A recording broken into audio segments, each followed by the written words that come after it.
रुंसारि गपाल बर' गोसोखां गाहाय लांगोना बेखेवनाय हाबाफारि जागायनोसै। हायर सेकेन्डारिनि मानगोनां प्रिन्सिपाल बे गाहाय गेट लांगोना हाबग्रा गेट बेखौ बेखेवना होसिगोन जोंनि रुपै हाई सेकेन्डारिनि प्रिन्सिपाल सार हरेन खेरखातारि सार।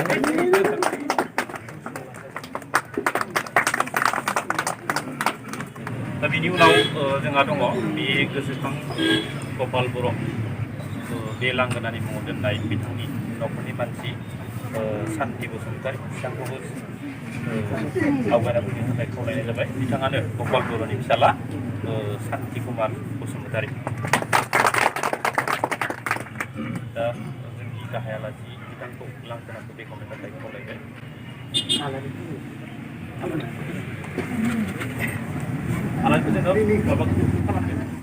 गिबियाव आलारि लगायग्रोबाय, बेनि उनाव इथा हास'ना होसिगोन।